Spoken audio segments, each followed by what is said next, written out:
Hey ho Pop Gengs! Di bulan Ramadan seperti ini, sepertinya tidak akan lengkap kalau kita tidak membahas salah satu keajaiban dunia. Contohnya, air Zam-Zam. Air Zam-Zam adalah air yang punya posisi istimewa, khususnya bagi umat muslim di seluruh dunia.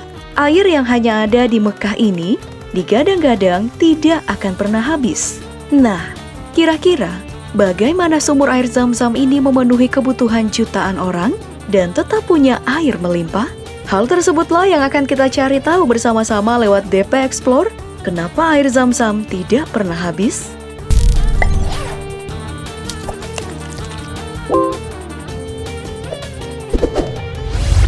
Awal kisah air Zam-Zam dimulai dari 4.000 tahun yang lalu.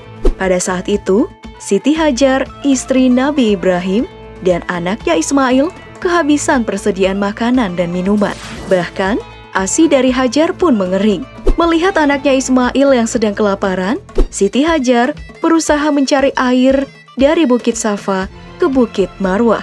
Diceritakan bahwa tiba-tiba mata air memancar di antara kedua kaki Ismail. Spontan, Siti Hajar berkata Zam-Zam, yang artinya berkumpullah. Hal inilah yang kemudian dinamakan air Zam-Zam. Sayangnya sepeninggal Nabi Ibrahim, mata air ini tertutup dan mengering setelah ribuan tahun tak terawat.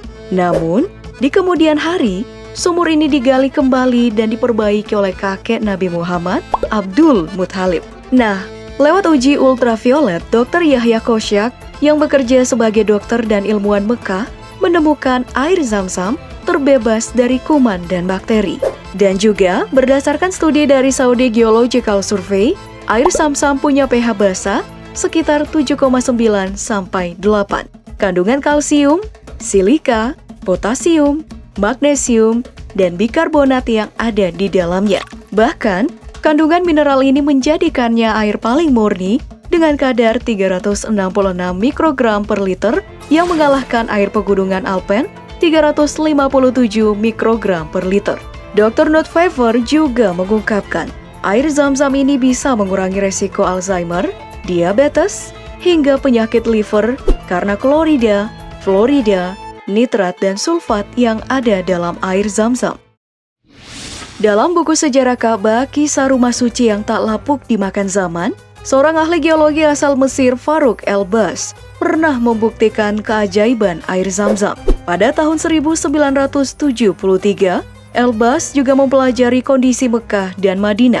Hasilnya, pria asal Mesir ini menemukan lautan air di lapisan batuan Mekah yang menjadi sumber dari air Zam-Zam.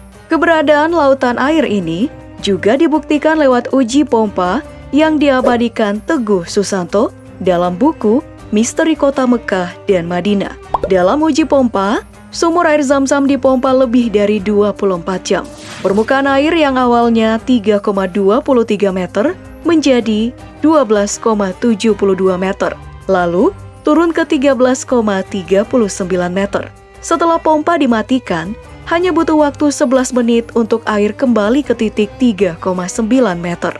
Nah, kelimpahan air Zam-Zam ini berasal dari kondisi topografi Mekah. Cekungan seluas 60 km ini menadah dan menyerap air hujan Mekah yang curah hujannya mencapai 130 mm per tahun sebagai sumber air Zam-Zam. Makanya, meskipun negeri Timur Tengah terkenal dengan kondisi kering dan gersang, bila dibandingkan debit air sumur Zam-Zam yang mencapai 2,7 juta liter per hari dengan kebutuhan harian yang hanya mencapai 1,06 juta liter per hari, tentu secara hitung-hitungan matematika pun sumber air Zam-Zam akan sulit untuk mengering. Hari ini, air Zam-Zam tetap dan akan selalu menjadi primadona untuk umat muslim yang datang ke Tanah Suci. Makanya, untuk menopang kebutuhan ini, teknologi yang digunakan dalam produksi air Zam-Zam juga sudah amat canggih. Mulai dari pompa yang digunakan, proses pengangkutan yang steril, proses penyaringan yang sangat detail, bahkan uji laboratorium yang melibatkan 100 sampel air Zam-Zam per hari. Semua hal ini untuk menjamin kualitas air Zam-Zam. Nah, sebagai air yang disucikan umat Islam, air Zam-Zam sungguh menarik untuk dibahas seperti tadi. Menurut kamu, apalagi yang membuat air dari Mekah ini spesial? Ceritakan jawaban kamu di kolom komentar. Jangan lupa like, share, dan subscribe video ini. Sampai jumpa di video selanjutnya. Bye!